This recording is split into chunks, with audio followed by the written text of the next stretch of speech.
different. I grew up with boys, 3 boys, and I have a sister, but I didn't get to grow up with her.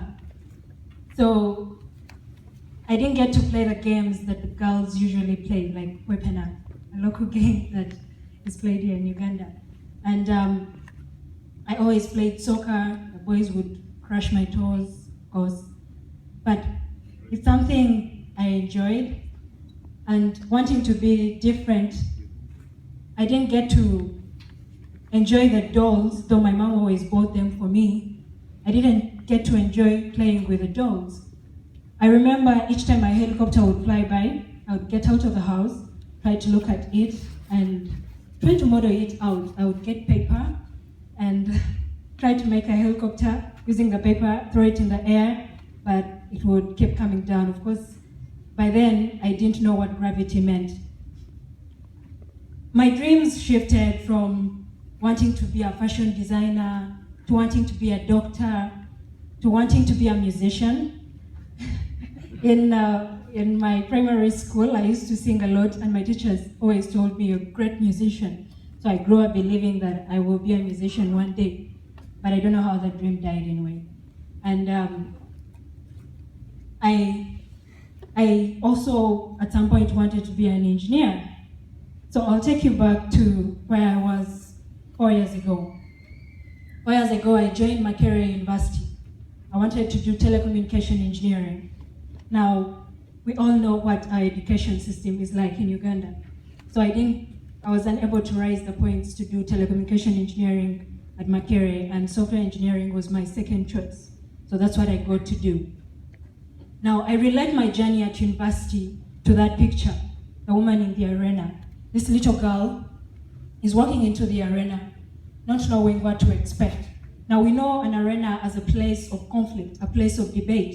You have people that are supporting you, you have those that are not believing in you or that are opposing you. That's what it was like for me. Now, doing software engineering, I didn't have so much exposure to computers. I only knew computers for documentation, for playing music, playing solitaire, and I didn't know that there's much more that I could do with computers. Now, 70% of the people in my class were male, and only 30% were female. 1 year into the course, I was lost, I was confused. I always thought that I made a bad decision to do software engineering, and that's because I did not have confidence in myself. The people I was studying with had gotten some exposure to computers and they knew how to play around with them, but I didn't have so much exposure. I had very low self-esteem. I did not believe in myself. I always thought I made a wrong choice. So we would do assignments in groups of 5, and 3 people in my group were guys, and I was one of the girls in my group. And we always did all the theory work. They would throw all the theory work at us, we'd do the typing. And I was actually scared of my computer. I wouldn't go ahead to develop software or to write code.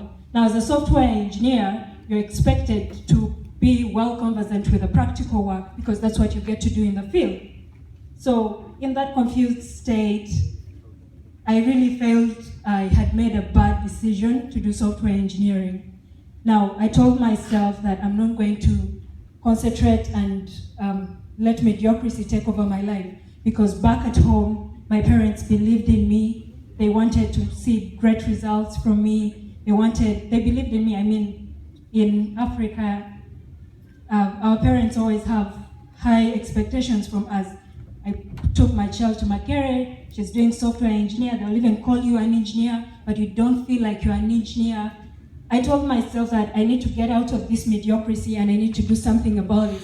Either I stop doing software engineering and I switch to a different course, or I find my way around it, I fake it until I make it.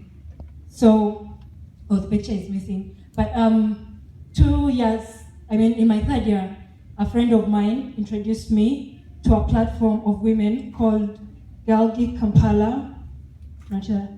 Galgi Kampala was a stepping stone for me. Galgi Kampala is an initiative that seeks to empower women through ICT. I got to write my first piece of software at Galgi, Kampala, and it was a simple calculator, but seeing it work was amazing for me because that had never happened way back in school. So from then, I started believing in myself. I started believing that I could actually write code, that I could actually build software. And going back to campus, I told myself, I'm not going to let these guys throw all the documentation at me. I'm going to go ahead and write the code. And I became better and better and better. In my second semester of third year, I took a bold move. I wanted to speak at a conference, and a friend of mine told me about this conference in Italy called the EuroPython conference. Now, Python is a programming language, but it's not something that we learned in school. So I didn't know anything about Python, but anyway, I took the bold step to submit a proposal to go and speak at the EuroPython conference. And but by the time I submitted the proposal, my goal was not really getting the exposure of what it is speaking at the conference, but I wanted to visit Italy. So I didn't really expect my proposal to get accepted, but it did get accepted. And that was a panic moment for me because I was going to speak to software engineers, people who have been using Python for a very long time, and I was a newbie, so I had 2 months to prepare for that.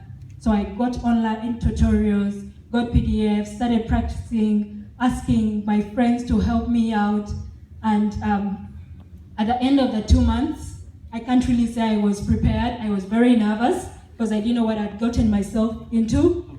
But then I told myself I'm going to do this. But I was unlucky that I could not afford my trip to Italy because I was supposed to get the funds for accommodation, for my flight, etc. But I couldn't afford it, so I couldn't go for EuroPython. But I did not give up on that. And in my fourth year, I applied to speak at another conference, which is PyCon in Canada. And something I prepared, but I was unlucky enough, I got a visa rejection. I'd never traveled. But I kept on pushing. And my sponsors also believed in me. And that time, actually, there was sponsorship for that conference, but I didn't get the visa. So my sponsors told me, you know what, Emily, we will push your sponsorship to the next conference. So they told me I would go and speak at the EuroPython conference in Germany. Yeah, I was excited. I had another opportunity, but guess what? I still got a visa rejection. Now, that was very unfortunate for me. I felt like my dreams were being crushed. I mean, I want to come out. I want to be able to stand out. But my dreams were right there being crushed by the visa consulates. So, but I told myself I'm not going to stop. What can I do? So I went on the internet and started searching on what it takes to start a conference in Africa or in Uganda. I said, okay, if I can do it in the US or if I can do it in Europe, that means I can do it in Uganda. And I thought maybe I would start AfriPython, something like that. But then I came across something called Django Girls on the internet. Now, Django Girls is an initiative that seeks to empower women by organizing annual programming workshops.